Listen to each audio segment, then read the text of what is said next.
Brand का मतलब होता है कि आप किसी चीज में चैंपियन बने, हर चीज में हीरो ना बने, ये मतलब। ब्रांड का मतलब ये लोग आपके बारे में क्या कहते हैं, आप जो कहते हैं वो इनवैलिड है। दो सबसे बड़ी एसेट है आपकी, थिंकिंग एंड स्पीकिंग, और कोई एसेट नहीं। वो कहते हैं जितना समय आप अपने काम पे देते हो उससे ज्यादा समय अपनी पर्सनल डेवलपमेंट पे दो। किसी एक काम को हर रोज अगर आप कंसिस्टेंटली करें 20 मिनट, तो 365 दिन में टॉप 5% में आ जाते हैं।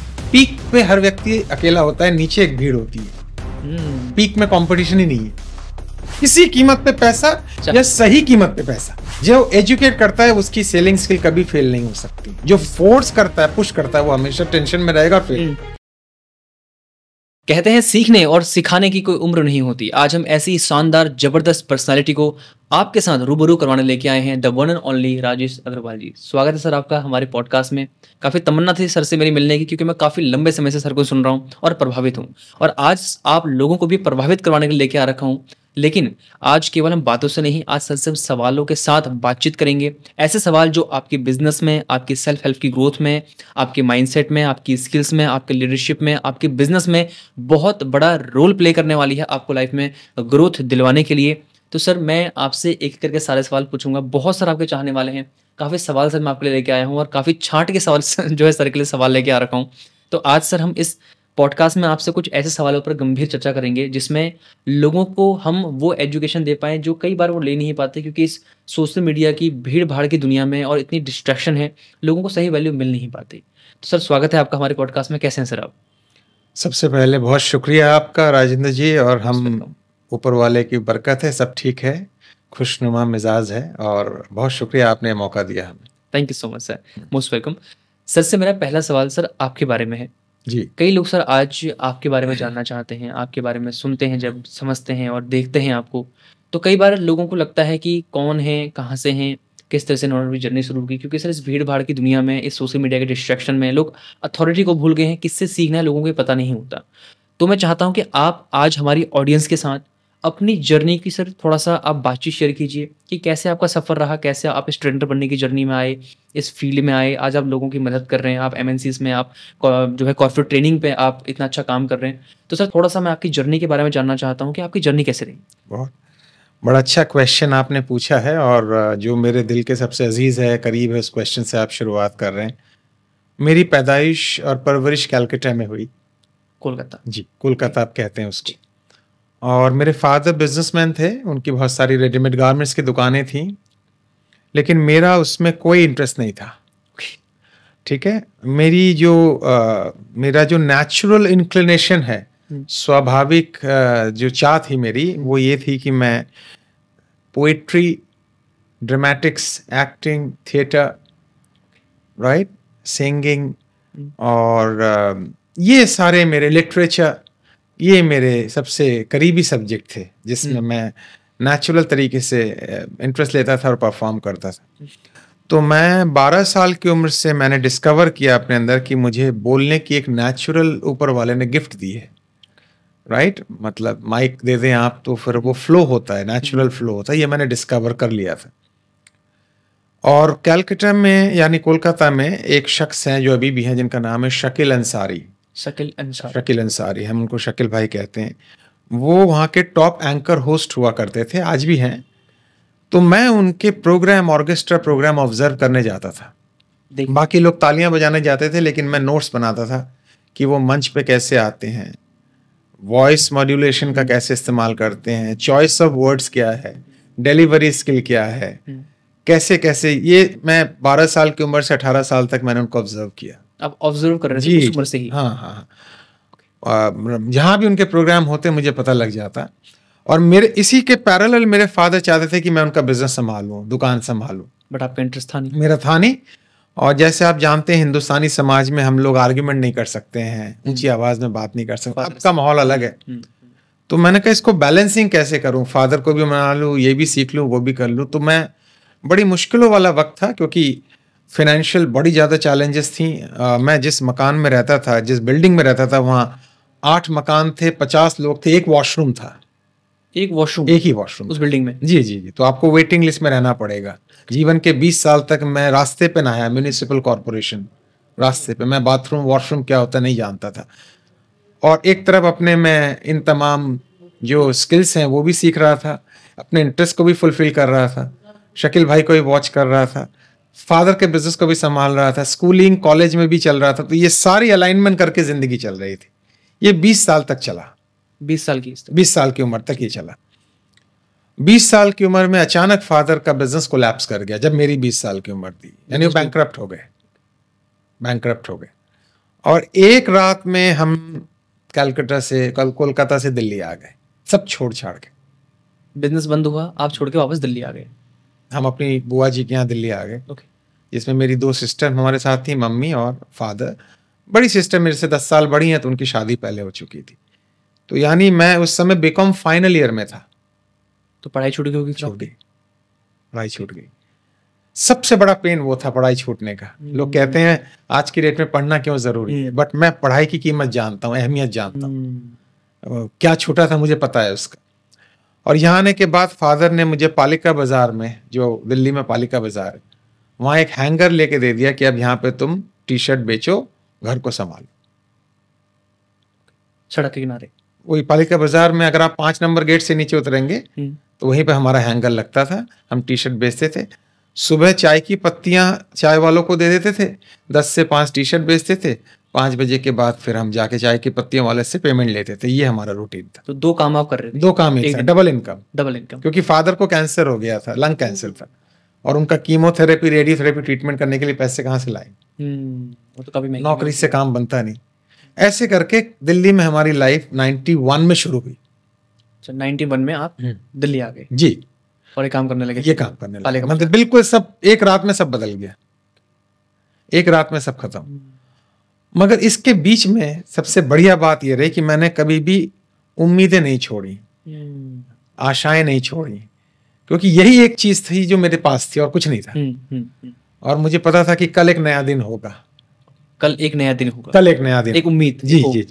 फादर ने 3 तालीम दी थी कि एक तो ये है कि आप किसी के साथ अपना रिश्ता ना बिगाड़ें, और एक कभी कोई काम को ना करें, जो मिलता है उसे करें, जो करें दिल से करें। हाँ, दिल से करें, उसमें अपनी पहचान बनाएं, जिसको आज की डेट में हम ब्रांड कहते हैं। बात करेंगे उस बारे में, ठीक है। और तीसरा ये है, पीछे पलट के ना देखें कि कल का दिन अच्छा था, आगे देखें। चौथा ये था कि अंग्रेजी चाहे टूटी फूटी बोले, लेकिन बोलें जरूर। उनको अंग्रेजी पे बहुत ज़्यादा एम्फेसिस था, अंग्रेजी बोलना है। आपने कितनी तालीम ली है पता नहीं, बट अंग्रेजी बोलना है, वो उनकी पकड़ थी। इन चारों पे काम किया। फिर उनका वो चले गए, उनका देहांत हो गया। और फिर मैंने दिल्ली में एक एक्सपोर्टर्स येलो पेजेस डायरेक्टरी आती है, बहुत फेमस है, वहाँ पहली नौकरी एज अ सेल्समैन शुरू की, सेलिंग की। किसी ने कहा था, हाँ, सेल्स में किसी ने सिखाया था कि नौकरी आपको 2 वक्त की रोटी देगी, लेकिन सेल्स में आप कमीशन कमाना सीखेंगे जो किस्मत बनाएगी। नौकरी से 2 वक्त की रोटी मिलती है, तो अगर आपको एक्स्ट्रा इनकम करनी है तो सेलिंग स्किल सीखनी पड़ेगी, बेचने की कला। ये हमारी यात्रा दिल्ली में शुरू हुई, और फिर मैंने वहाँ काम किया, फिर और भी जगह नौकरियां की। फाइनली मुझे जॉब मिली HP ह्यूलेट पैकर्ड, जिसका आप लैपटॉप यूज करते हैं, नेहरू प्लेस में। मैंने वहाँ पे कॉन्ट्रैक्चुअल जॉब मिला मुझे। पहली बार मल्टीनेशनल एनवायरनमेंट में काम करना शुरू किया। ये घटना 92-93 के बीच की है। 2 से 3 साल के अंदर आप इस जर्नी के अंदर आ गए। और उसी के आसपास मैंने एक ट्रेनिंग ली 5 दिन की, जो मैंने अपने गुरु अशित घोष, जिनका नाम है, जिनसे मैंने ट्रेनिंग, जो मैं देता हूँ ट्रेनिंग। तो ट्रेनिंग के पहले दिन ही हॉल में जाते वक्त मेरे अंदर से आवाज आई, क्योंकि मैं बोलने का तो बचपन से था, तो वो लिंक हो गया कि जो ये शख्सियत कर रहे हैं वो मैं कर सकता हूँ। गॉड गिफ्टेड वो जिसको हम बोल सकते हैं। तो मैंने उनको अपनी इच्छा जाहिर की कि मैं आपकी तरह बोलना चाहता हूँ, ऐसी जो होता है उस उम्र में, और क्या ट्रेनर वेनर। तो उन्होंने कहा कि अगर तुम ये करना चाहते हो तो मेरे साथ तुम्हें रहना पड़ेगा, सब कुछ छोड़ना पड़ेगा, सब कुछ, परिवार वगैरह सब कुछ, और कोई सैलरी नहीं, कुछ नहीं दूंगा, आप एक्सपीरियंस, बस एक्सपीरियंस दूंगा, और आप ट्रेनिंग बेचिए कॉर्पोरेट्स में, उससे कमीशन कमाइए, हमारे यहाँ तनख्वाह नहीं मिलती है। बेच के ही आप कमाओगे। और सेल्स में पहले से आगे थे? सेल्स में लेकिन वो छोड़ दिया मैंने, उनके साथ ज्वाइन करने पे छोड़ दिया। ओके। 6 महीने बाद उन्होंने मुझे 1000 रुपये या कुछ ऐसा दिया होगा, मुझे याद है। बीच में 5-6 महीने मैंने मैनेज किया, क्योंकि उन्होंने भी कंपनी स्टैब्लिश की थी दिल्ली में, तो हमने मिलके कंपनी ही स्टैब्लिश की थी। ओके। ट्रेनिंग की पहली कंपनी दिल्ली में स्टैब्लिश की थी, और लोगों का रिस्पांस मिलना बहुत शुरू हो गया, बैचेस पे बैचेस बनने लगे, हम अच्छे खासे पॉपुलर हो गए, और फिर पीछे देखने का मौका नहीं मिला। ये 94 से हमारी journey as a trainer start हुई। आपकी जर्नी? हाँ, एज अ ट्रेनर मतलब एज अ ट्रेनर असिस्टेंट, यानी मैं उनके साथ जुड़ा 94 में। मैं एज एन इंडिपेंडेंट ट्रेनर अगर मैं कहूँ तो 97 से बना। 97 के बाद आपने ट्रेनिंग देने का काम जो मैंने शुरू किया वो 97 में, और 2000 में मैंने वहां से रिजाइन किया और अपनी कंपनी रीबर्थ एकेडमी, जिसको आप जानते हैं मेरी कंपनी का नाम है, वो मैंने 29 सितंबर 2000 को बनाई, जो आज भी चल रही है। ये शॉर्टेस्ट जर्नी है जो आपने प्रश्न पूछा मुझसे क्या अभी बात है तक। सर। यानी कि सर आपके पिताजी के देहांत के बाद जब आपका बिजनेस कोलैप हुआ कोलकाता में, वहाँ से आप दिल्ली आए। दिल्ली आने के बाद आपने टी शर्ट बेचने का काम किया, फिर चाय पत्ती जो आप कह रहे थे वो आपने बेचने का काम किया, फिर पिताजी का देहांत हो गया जी। फिर आप सेल्स में आए, फिर आप ट्रेनिंग फील्ड में आए, जी। वहाँ पे आपने असिस्टेंट का काम किया, 3 4 से 5 साल सीखा। हाँ। और फिर 97 में आपने खुद की ट्रेनिंग देनी स्टार्ट की। हाँ। और सन 2000 में आपने अपनी कंपनी स्टार्ट कर ली। हाँ, मैं एंटरप्रेन्योर बना, एंटरप्रेन्योर जो सोलोप्रेन्योर बोलते हैं आजकल। कितने साल हो गए इस इंडस्ट्री में काम करते हुए? टोटल अगर देखो 94 से तो 30 साल हो गए। 30 सालों से आप इस इंडस्ट्री में हैं। जी, तो बहुत कुछ सीखने को आज आपको मिलने वाला है। एक शॉर्ट स्टोरी थी बट मुझे पता है सर इतनी शॉर्ट नहीं थी। कई संघर्ष, कई चैलेंजेस, कई रातें ऐसी होंगी जिसमें आप अकेले रोए भी होंगे, लेकिन वो लोगों को नहीं दिखता, लोगों को सफलता दिखती है। लेकिन आज उसी सफलता का बेनिफिट, 30 सालों का बेनिफिट आज आपको इस पॉडकास्ट में मिलने वाला है। तो वीडियो से नजर में हटाइएगा और साथ में नोट्स आप जरूर बनाइएगा। सर मेरा बहुत शानदार सवाल आपके लिए है जिसमें आप सर खुद की आपकी बहुत स्ट्रांग पकड़ है। अभी हम इस पॉडकास्ट से पहले भी बातचीत कर रहे थे, वो है सर ब्रांडिंग। जी। आप ब्रांडिंग पे बहुत बात करते हैं जी, कि अगर आप पर्सनल ब्रांड बन जाते हैं तो पीछे पीछे आपकी दुनिया चलने लग जाती है। तो अगर सर किसी को बिजनेस में अपना ब्रांड बनाना हो या खुद का पर्सनल ब्रांड भी बनाना हो तो वो कैसे बना सकता है? क्या सर उनके लिए आपकी सजेशन रहेगी, क्या राय रहेगी जिससे वो खुद का ब्रांड स्टैब्लिश कर सके? बड़ा बेहतरीन क्वेश्चन आपने पूछा है राजेंद्र, और मेरा सबसे प्रिय सब्जेक्ट है जिस पर मैं ट्रेनिंग देता हूँ, सोचता हूँ, रिसर्च करता हूँ, काम करता हूँ। थोड़ा पीछे चलते हैं तो जरा इजी हो जाएगा बात करना। श्योर। जब मैंने ब्रांड पर रिसर्च करना शुरू किया तो मैंने देखा लोग ब्रांड का मतलब समझते हैं लोगो, टैगलाइन, स्लोगन, और खुद को ही क्लेम कर देते हैं मैं बहुत बड़ा ब्रांड हूँ, जबकि ब्रांड नहीं हो। हाँ, जब आप खुद को क्लेम करना शुरू कर दें मैं बहुत बड़ा ब्रांड हूँ तो आप समझ लीजिएगा कहीं समझ में गड़बड़ है, कहीं अंडरस्टैंडिंग में प्रॉब्लम है। नहीं, अगर आप जब खुद बोलते हैं ब्रांड हूँ, हाँ। आप ब्रांड नहीं है, आप गलत सोच रहे हैं। ब्रांड का मतलब ये लोग आपके बारे में क्या कहते हैं, आप जो कहते हैं वो इनवैलिड है, हम जो कहते हैं वो इनवैलिड है। हमारे बारे में लोग क्या बोल रहे हैं पीठ पीछे, बाजार में, वो ब्रांड है। Yes, it is the other person. लोग क्या कह रहे हैं, मैं खुद ही अपनी डफली बजा रहा हूं कि मैं इतना बड़ा ब्रांड हूं, तो उसका मतलब मैं नहीं हूं अभी। मैं अभी नहीं हूं, मुझे कह के चिल्लाना पड़ रहा है मार्केट में मैं बहुत बड़ा ब्रांड हूं, मैं बहुत बड़ा ब्रांड हूं, मैं नहीं। लोग जब मेरी डिमांड करें तब मैं ब्रांड हूं, जब लोग इसका डिमांड के साथ लिंक है। जब लोग पूछें, जाने, आपका प्रोडक्ट मांगे, कंपनी के बारे में पूछें, तब आप ब्रांड बन चुके, आप ब्रांड की तरफ यात्रा कर रहे हैं, बन चुके पे मैं आऊंगा थोड़ी देर बाद। ठीक है, ब्रांड की तरफ यात्रा। एक तो पहले हम ये समझ लें।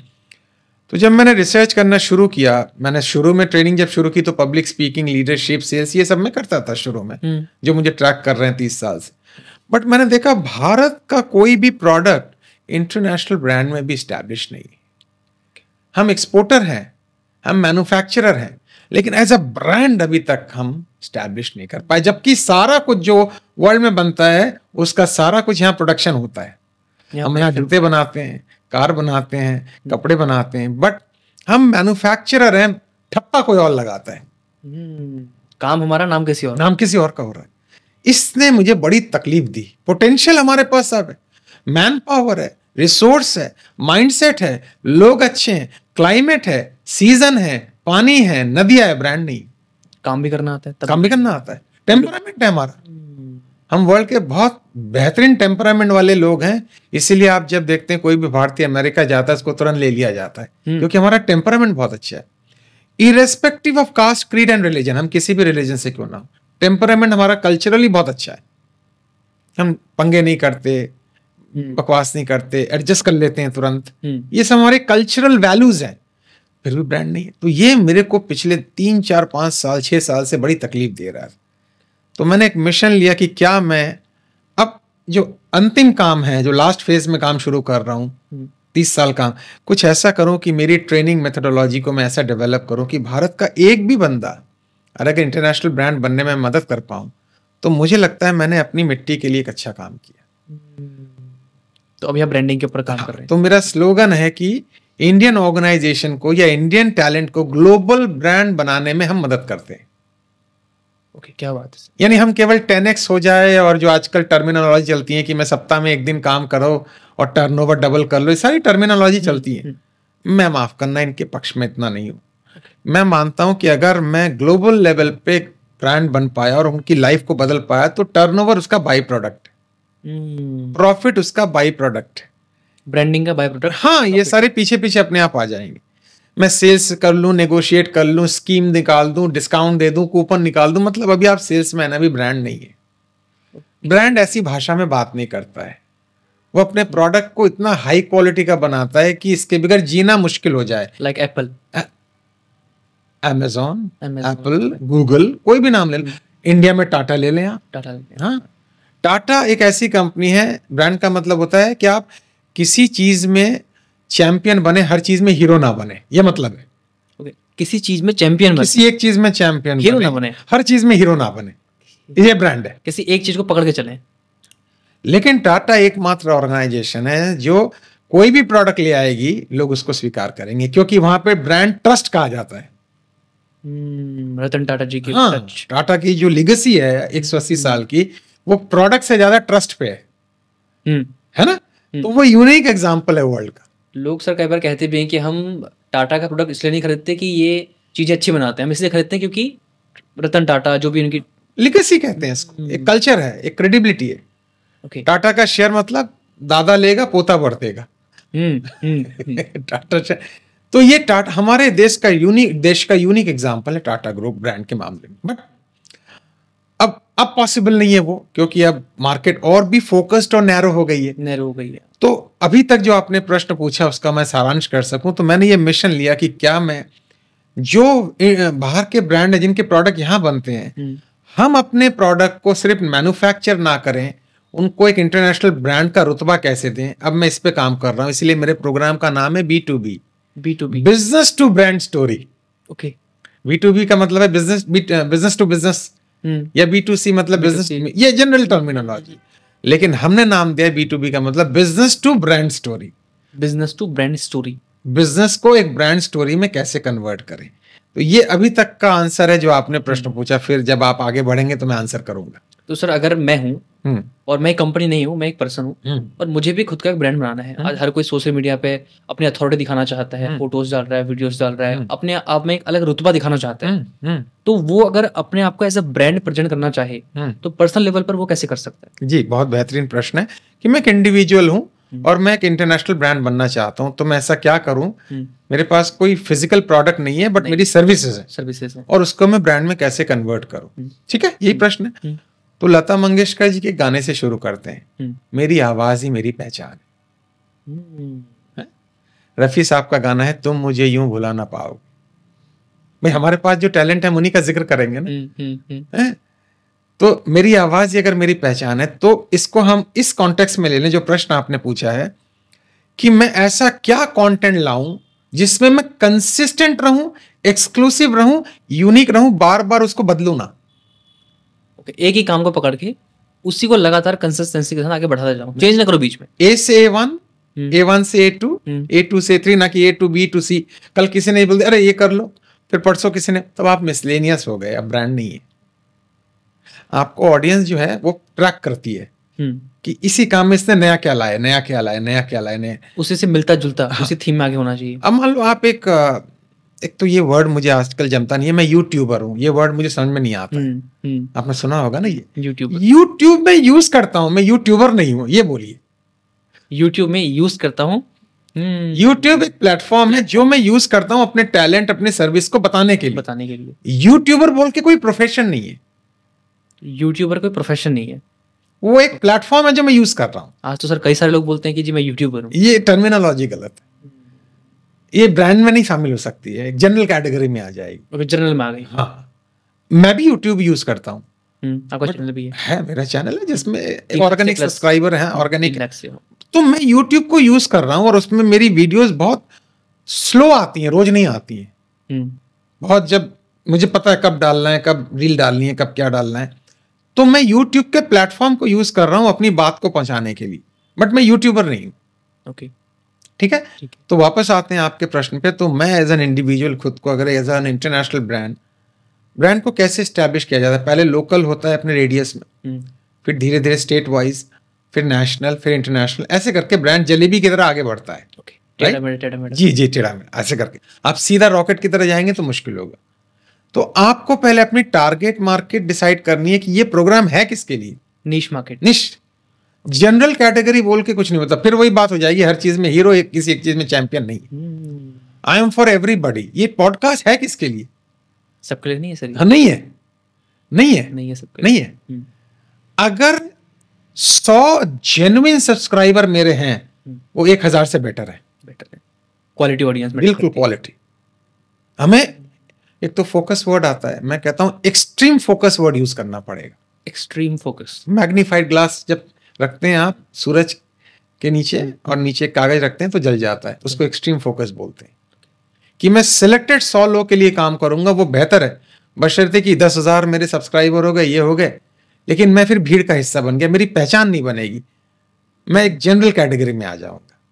तो अगर आपको as an individual brand establish करना है किसी एक थीम को लेके, 5 साल तो सोच के आप चलें। नया कंटेंट, रिच कंटेंट, बढ़िया कंटेंट, और कंटेंट भी ऐसा जो बेचने वाला ना हो।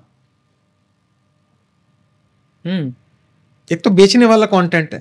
मैंने 99 रुपए का कोर्स बनाया, माफ करें मुझे बोलना पड़ रहा है, फिर मैंने उसी से 199 ले लिए, फिर उसी से 399 ले लिए, फिर धीरे धीरे मैं उसको 1 लाख तक ले गया। ये ट्रेंड चल रहा है। स्केल अप बोलते हैं इसको, स्केल अप का नाम देते हैं। मुझे पर्सनली ये नहीं समझ में आता है ये टर्मिनोलॉजी। आप एक सीधा सा कोर्स बनाएं, उसको प्रोवाइड करें, वहां पे मामला खत्म हो गया। फिर आपको कोई नया कोर्स बनाना है तो देखा जाएगा, बात कर। लेकिन एक ही बंदे से अगर आप धीरे धीरे धीरे धीरे करके ले रहे हैं, इसका मतलब आप पूरा सामान नहीं दे रहे हैं उसको। आपने 99 रुपए का आपने कोर्स बनाया, मान लीजिए 1800 रुपए का, तो आप उसमें ऐसी चीज दें कि वो अगर दोबारा ना भी खरीदे फिर भी आपको दुआएं दे। मैं ये कह रहा हूं।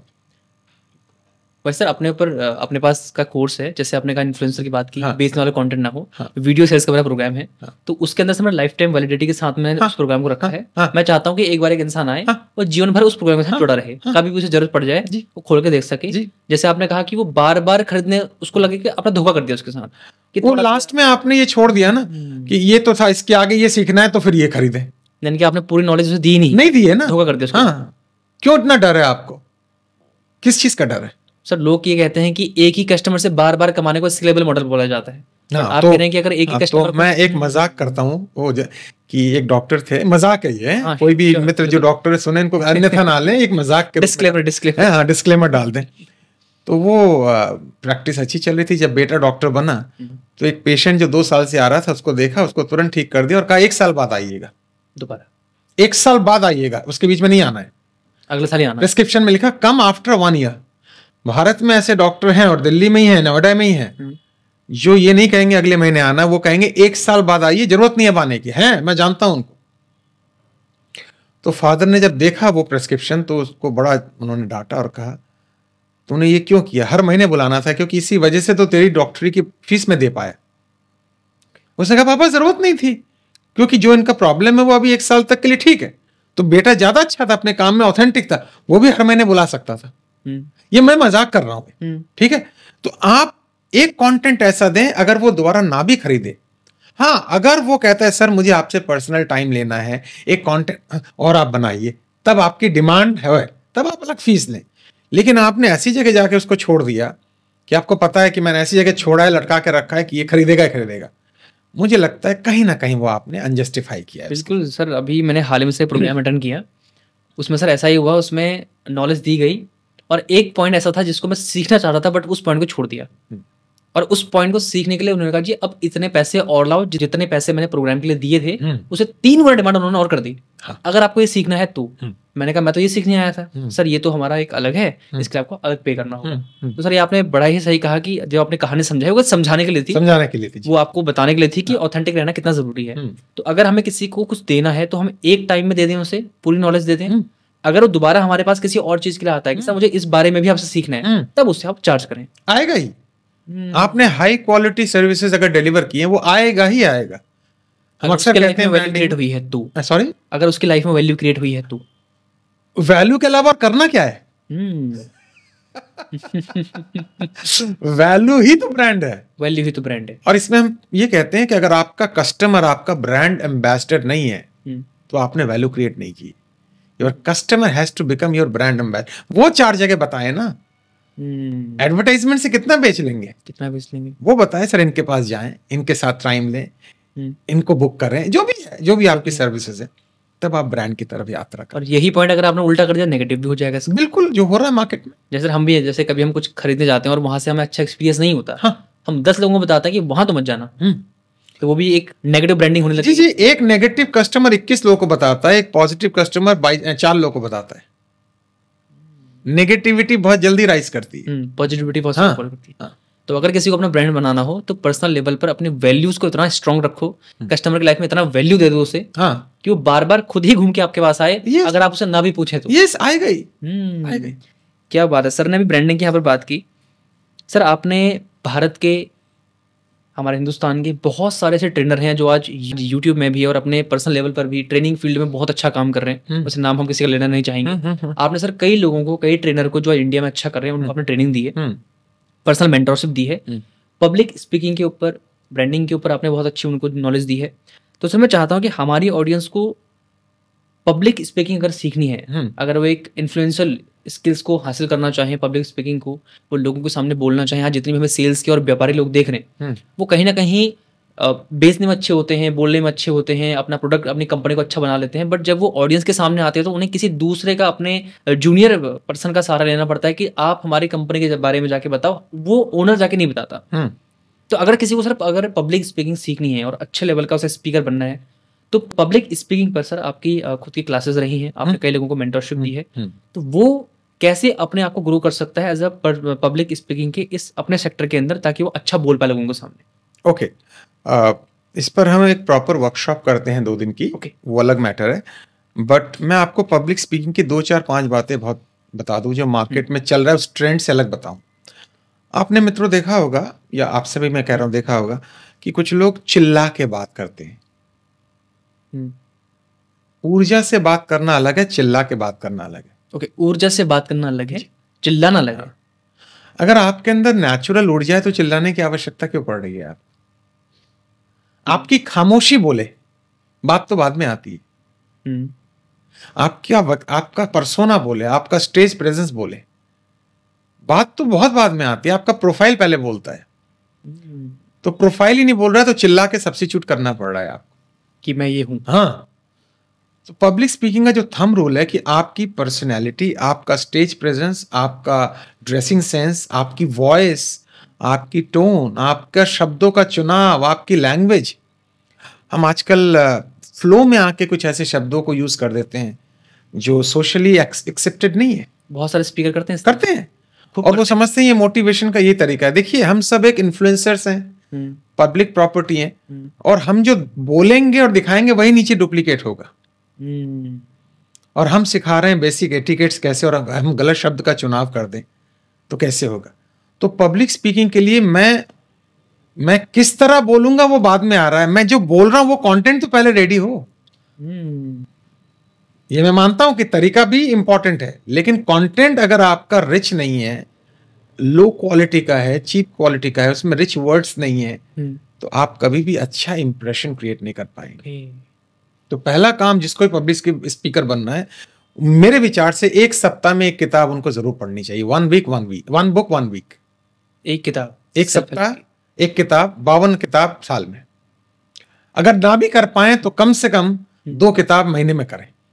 आज सर इस सोशल मीडिया की दुनिया में लोग इतना खोए हुए हैं कि किताब वो पढ़ना नहीं चाहते जी। तो सर अगर किताब हम नहीं पढ़ेंगे तो उसका क्या इम्पैक्ट होगा, किताब पढ़ेंगे तो उसका क्या इम्पैक्ट होगा पब्लिक स्पीकिंग? Beautiful question. सोने के पहले 20 मिनट रिच कंटेंट का यूट्यूब देख के सोएं। सुन लें सोने के पहले। हाँ, ऑडियो ठीक। वीडियो देखना हमेशा मुश्किल हो जाए तो ऑडियो सुने, लेकिन रिच कंटेंट हो। दूसरा, आपके कौन रोल मॉडल है उसका चुनाव करें यूट्यूब पे। हर एक को ना सुने, जिसकी अथॉरिटी हो, हाँ, जिसकी पकड़ हो, जिसकी अथॉरिटी हो, जिसके वैल्यूज हो, जिसके आपको सुन के समझ में आ जाएगा ये व्यक्ति जड़ से बोल रहा है या पत्तों से बोल रहा है। ओके, जड़ से बोल रहा है कि पत्तों से बोल रहा है, तो वो कैसे पहचानेंगे? वो बातों से पता लग जाएगा।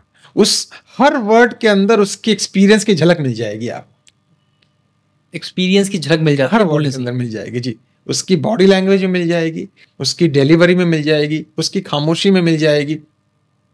आपको समझ में आ जाएगा कि अगर ये धीरे भी बोल रहा है तो ये व्यक्ति मौजूद है इसके अंदर। हमारे उस्तादों ने हमें सिखाया कि आप अगर मान लीजिए 100 वर्ड यूज करते हैं तो 50 कम से कम ऐसे हो जिसको आपने एक्सपीरियंस किया है। केवल पढ़ के ही ना बोल रहे, हाँ एक्सपीरियंस भी हाँ करना बहुत जरूरी हाँ है। हाँ हाँ, आपने एक्सपीरियंस किया है। और आप मान लीजिए एक्सपीरियंस नहीं किया है तो आप उस शब्द को ऐसे यूज करें कि ये मेरा व्यक्तिगत अनुभव नहीं है, अनुमान है। क्योंकि व्यक्तिगत अनुभव नहीं है, अनुमान है। अनुमान, अगर ऐसा हुआ तो मैं ऐसा करूंगा, लेकिन जरूरी नहीं मेरा अनुमान सही हो, मैं अपनी बात रख रहा हूं। तो जेन्युइन रहे आप।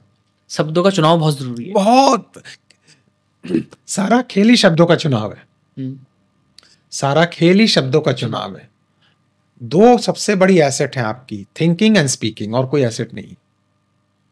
इससे ही ब्रांड बनेगा और उससे ब्रांड बिगड़ेगा भी। विचार करना और बोलना। जब तक, अंग्रेजी में कहावत है, the moment you open your mouth the world knows who you are. जैसे ही आप अपना मुंह खोलते हैं, जबान खोलते हैं, दुनिया को पता लग जाता है आप कौन है। कौन?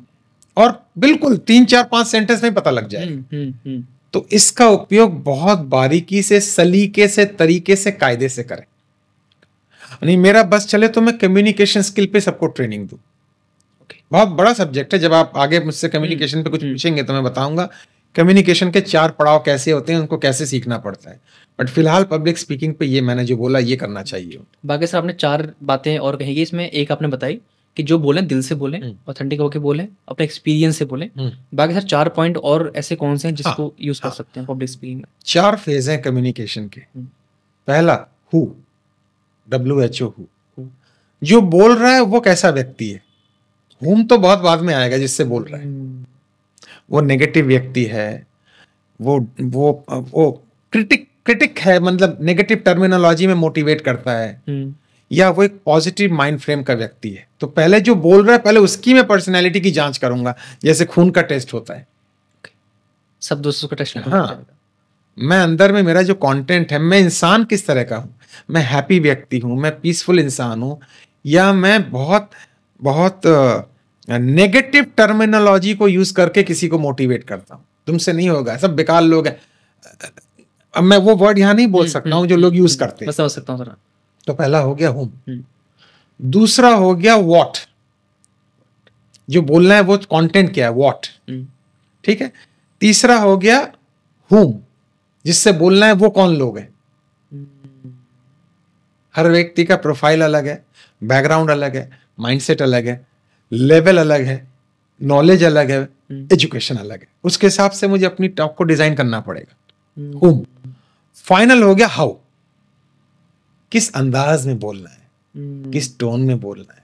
अंदाज बाद में आता है। अरे, और सबसे इंपॉर्टेंट लास्ट वाला, क्योंकि एक बहुत हाई प्रोफाइल ऑडियंस को अगर आप हैंडल कर रहे हैं तो वो बच्चों की तरह सुनना नहीं चाहेगी। उनका एक अपना ईगो या सेल्फ रेस्पेक्ट है, तो उनके साथ उनके अंदाज में बात करनी पड़ेगी। जिस तरह की ऑडियंस है उस हिसाब से बात। यस। और यहाँ पे बहुत से लोग एरर करते हैं। स्टेज पे दौड़ रहे हैं। स्टेज का एक नियम है, 3x3 एरिया से बाहर आप नहीं जा सकते। Okay, 3x3। 3x3, 3 कदम आगे, 3 कदम पीछे, 3 कदम दाएं, 3 कदम बाएं। कैमरा वाले को दिक्कत हो जाएगी।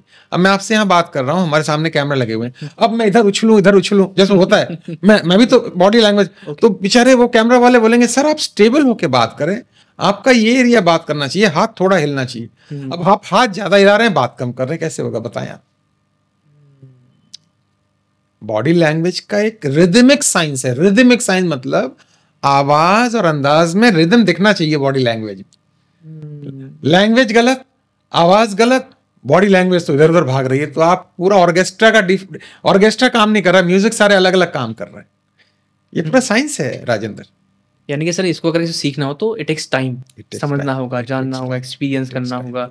पब्लिक स्पीकिंग आपने जो बताई वो कुछ चीज़ें आपने बताई, लेकिन बहुत शानदार बताई। सर का अपना खुद का प्रोग्राम भी है इसके ऊपर, जिसके बारे में हम आगे बात करेंगे। ये सर आपने बात की पब्लिक स्पीकिंग की। अगला सर मेरा एक सवाल है, बहुत सारे लोग आज सर बिजनेस के अंदर आना चाहते हैं, और बिजनेस के अंदर सर एक टर्म यूज होता है, वो है लीडरशिप। कि अगर आपको जीवन में कुछ भी करना है तो आपके लीडरशिप स्किल्स बहुत शानदार होनी चाहिए। तो अगर सर किसी को लीडर बनना है अपने फील्ड के अंदर, अपनी कंपनी के अंदर, वो अपने टीम मेंबर से बोल रहा है यहाँ वो कहीं और चले जा रहा है, वो कह रहा है ये काम करना, वो काम ही नहीं कर रहा। तो लीडरशिप स्किल कैसे डेवलप की जाए, अगर पर्सनल लेवल पर मैं हूँ या कोई और इंसान जो आज हमें सुन रहा है, तो लीडरशिप स्किल्स की क्या महत्वता है और कैसे उसे सीखा जा सकता है? अच्छा प्रश्न राजेंद्र, इसके 3-4 एरियाज हैं। जितना दिया है उससे ज्यादा डिलीवर कर रहा हूं कि नहीं, जितना काम मुझे मिला है उससे ज्यादा अगर मैं डिलीवर कर रहा हूं तो मैं लीडरशिप की कैटेगरी में आता हूं। मैं प्रॉब्लम सॉल्वर हूं या प्रॉब्लम सप्लायर हूं? ओके, अगर मैं प्रॉब्लम सॉल्वर हूं मैं लीडरशिप की कैटेगरी में आता हूं। प्रॉब्लम सॉल्वर हूं तो हाँ, प्रॉब्लम सप्लायर हूं तो लीडरशिप की कैटेगरी में नहीं आता हूं। मैं केवल कंप्लेन क्रिएट करता हूं या कंट्रीब्यूट भी करता हूं? खाली कंप्लेन, क्रिटिसिज्म, कंप्लेन, लीडरशिप की कैटेगरी में नहीं आता। मैं जॉब बेस्ड एम्प्लॉय हूं या विजन बेस्ड एम्प्लॉय हूं? ओके, जॉब बेस्ड या विजन बेस्ड। जॉब बेस्ड मतलब 9 से 5 काम किया, तनख्वाह ले ली, नमस्ते जयराम जी की सलाम, आधा वर्ष, ओके। विजन बेस्ड का मतलब है कंपनी का जो विजन है उसके साथ मैं अलाइंड हूं,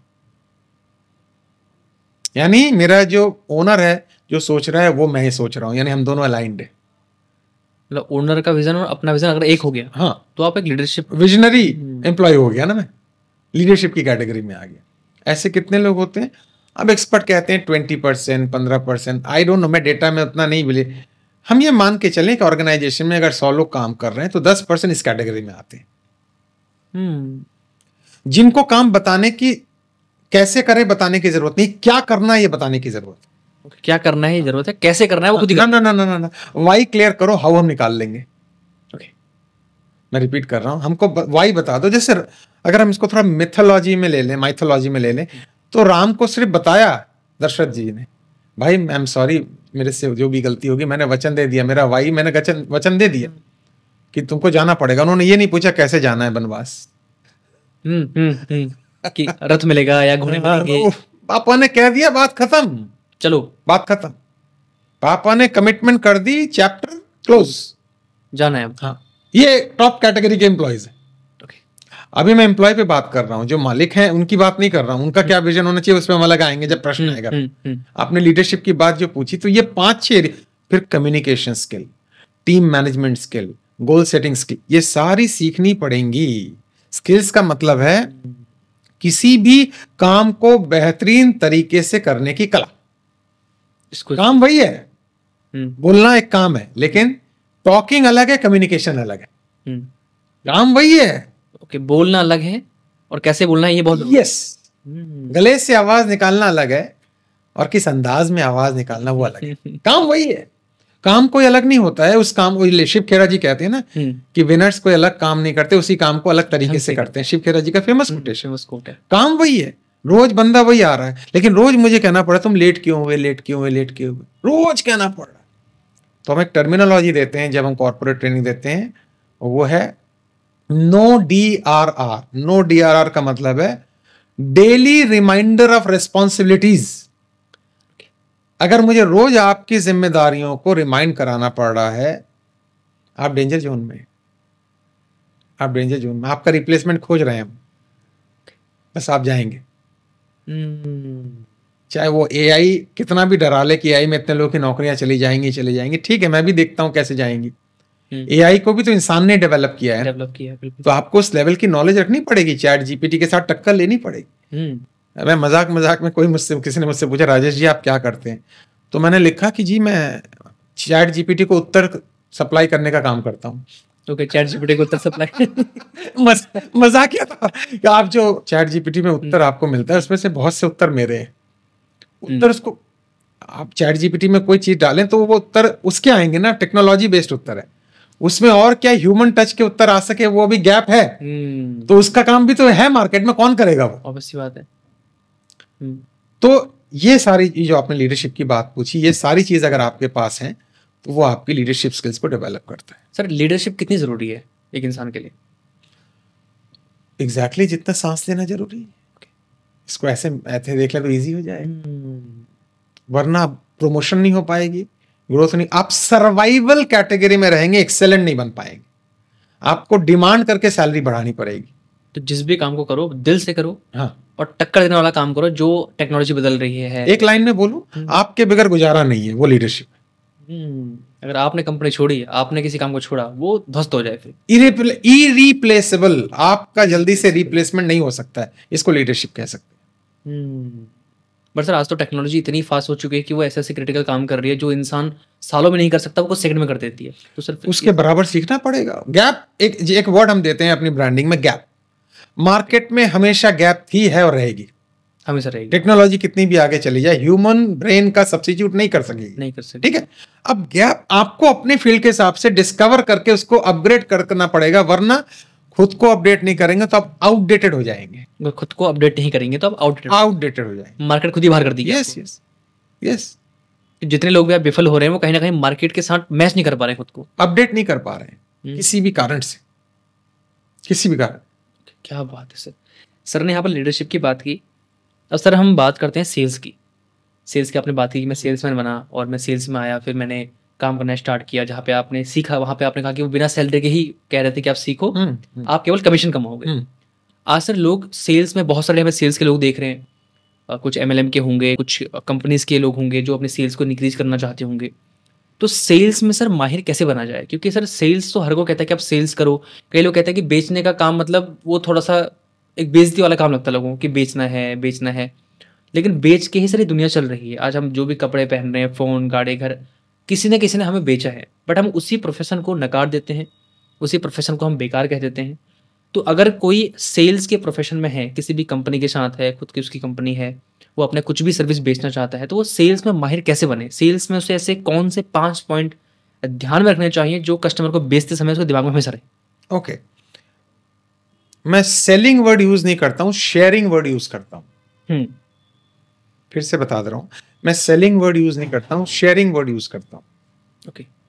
अगर आपकी बातों में शेयरिंग करने की स्किल्स है, आप अपनी बातों को सही एजुकेशनल तरीके से कस्टमर को पहुंचा पा रहे हैं, आप अपने कस्टमर को यह बता पा रहे हैं कि इसके बेनिफिट्स क्या हैं, आप अपने कस्टमर को डिफरेंशिएट कर पा रहे हैं कि मेरा प्रोडक्ट मार्केट से अलग कैसे है, एजुकेट कर रहे हैं, बेच नहीं रहे हैं। ओके, एजुकेट कर रहे हैं। हाँ, कि मैं कैसे अलग हूं। हाँ। और आप ये भी कह रहे हैं कि मैं आपको बेचने में इंटरेस्टेड नहीं हूं, आपको सही ज्ञान देने में इंटरेस्टेड हूं, आप मार्केट सर्वे करके आ जाएं, आपका काम हो गया। यानी कि आप कस्टमर को उस सर्विस के बारे में उसको एजुकेट कर रहे हैं। एजुकेशन, जो एजुकेट करता है उसकी सेलिंग स्किल कभी फेल नहीं हो सकती। जो फोर्स करता है, पुश करता है, वो हमेशा टेंशन में रहेगा और फेल होगा। वो खाली एजुकेट करके छोड़ देगा। कस्टमर दोबारा ट्रिक्स नहीं लगानी पड़ती है फिर कि जी मैं ऐसे बैठूं, ऐसे दिखाऊं, ऐसे कोई इतने से कितनी ट्रिक्स याद रखेंगे। मैं जेन्युइन चीजों को शेयर कर रहा हूं, ये मैं हूं, ये मैं अलग हूं, ये मार्केट है, आप सर्वे कर लें, देख लें, जमता है तो अपन आगे बात करें, काम खत्म हो गया। एक बार ट्राई करके देखिए, एक बार सामान रख के देखिए, नहीं बिके तो कोई बात नहीं, वापस कर दीजिए, 90 दिन में पेमेंट दे दीजिएगा। या तो प्रोडक्ट में प्रॉब्लम है, आप में प्रॉब्लम है। यानी कि सही एजुकेशन, सही गाइडेंस कस्टमर के पास नहीं पहुंचेगी तो वो नहीं खरीदेगा आपसे। और इसमें एक लाइन ऐड कर दूं, हाथी कितना भी बड़ा हो, चींटी परेशान कर सकती है। कोई कितनी ही बड़ी कंपनी क्यों ना, छोटी सी कंपनी आके हिला सकती है उसको। चींटी परेशान करती है हाथी को। करती है। माना कि आपके पास इतना बजट नहीं है, कोई बात नहीं, आपका जो बजट है उसी में काम हो सकता है, आपको बस चींटी का तरीका आना चाहिए। ये हमारा फेमस कोटेशन है, ant is big enough to disturb the elephant.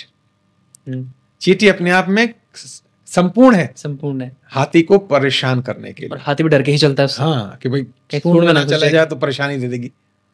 तो मार्केट में हाथी जायंट्स हैं, आपको वो गैप देखना है कि कहां मैं फिट हो सकता हूं, वो चींटी का रोल कहां पे निभा सकता है। यस। उदाहरण, अगर आप कार मैन्युफैक्चरिंग में नंबर 1 नहीं हो सकते तो टायर में हो सकते हैं। टायर में नंबर 1 नहीं हो सकते तो टायर के अंदर नोजल डलता है, 10 रुपए का मिलता है, उसमें नंबर 1 हो सकते हैं। नोजल में नहीं हो सकता तो नोजल पिन है जो 2 रुपए का मिलता है और पेट्रोल पंप पे फ्री मिलता है, उसमें नंबर 1 हो सकते हैं। किसी न किसी एक फील्ड में आपको महारत तो हासिल करनी होगी। सेल्स बस खाली किसी को कॉपी ना करें और लोगों से अलग रहें, बस 2 काम करें। पर सर इंडिया के अंदर आज बहुत सारे ऐसे बिजनेसेस हैं जो फॉरेन से कॉपी होके यहाँ पर आए हैं, पर बहुत अच्छा काम कर रहे हैं। जैसे ओला उबर आए हैं और ओयो आया है, वो बाहर की जो कंपनी है उनसे इन्फ्लुएंस होकर यहाँ पर उसने अपना काम किया, बट उसने अलग ढंग से किया है। आज वही जिनसे वो इंस्पिरेशन लेके यहाँ आज आए थे, अब वो दोबारा वो कंपनियां इंडिया में एस्टेब्लिश नहीं हो सकती, तो चीटी वाला काम उन्होंने कर दिया। लेकिन आपने अभी बोला उन्होंने अलग ढंग से किया, अलग ढंग से किया, आपने आंसर दे दिया, आपने ही आंसर दे दिया। कॉपी भी किया, लेकिन कॉपी में भी कहते हैं नकल में भी अकल चाहिए, नकल में अलग ढंग से किया, अभी आपने आंसर दिया। देखिए जो बातचीत हो रही है बहुत डीप है, बहुत गहरी है, आपको समझनी होगी। 30 सालों से भी ज़्यादा का अनुभव सर को है, और वो जो बता रहे हैं थोड़ा सा क्योंकि ये सीखने में समय लगता है। आप ये नहीं सोच सकते कि एक पॉडकास्ट से आप 2 घंटे के पॉडकास्ट से आप 30 साल की जर्नी को आप मैच नहीं कर सकते, बट हाँ आप सीख के समझ के पॉइंट बना के उस पर काम करना आप स्टार्ट कर सकते हैं। अगला सर मेरा सवाल है, बहुत सारे लोग जीवन में आगे बढ़ना चाहते हैं, खासकर सर आज के समय में जो जनरेशन है वो बहुत तेज़ी से कामयाब होना चाहती है, बहुत तेज़ी से आगे बढ़ना चाहती है, बट वो सीखना नहीं चाहती। आजकल तो लोग गाली सुनने का भी पैसा देने लगे हैं और उन्हें वो सब कूल लगता है। जैसे आप कह रहे थे कि जो लहजा है, जो वो कुछ शब्द इस्तेमाल करते हैं ट्रेनर, उन्हें लगता है कूल है और लोगों को अच्छा भी लगता है कि देखो जी इन्होंने ऐसी बात बोल दी, वो उसको बड़ा अच्छा लगता है कि देखो इसने मेरी जैसी बात की है। बट सर बहुत सारे लोग ट्रेनिंग के महत्व को नहीं समझ पाते।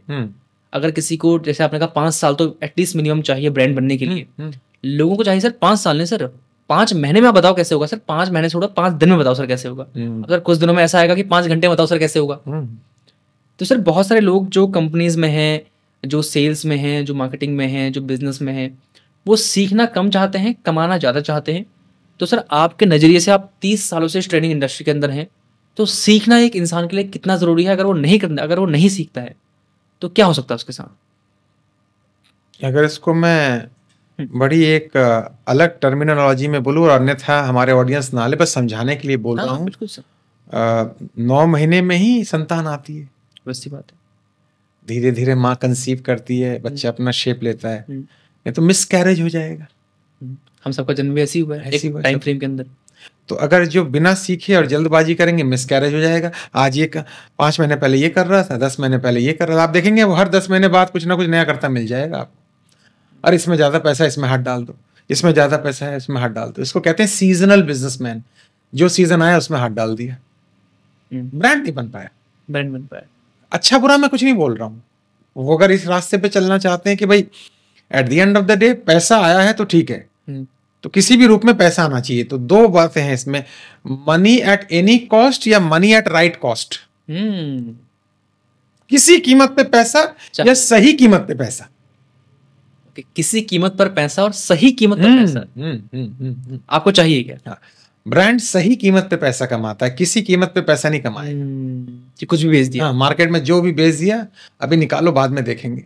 ब्रांड ऐसे काम नहीं करता। अच्छा ब्रांड, इसको निकालो यार, इसको किसी तरह निकालो, खत्म करो, पैसा है।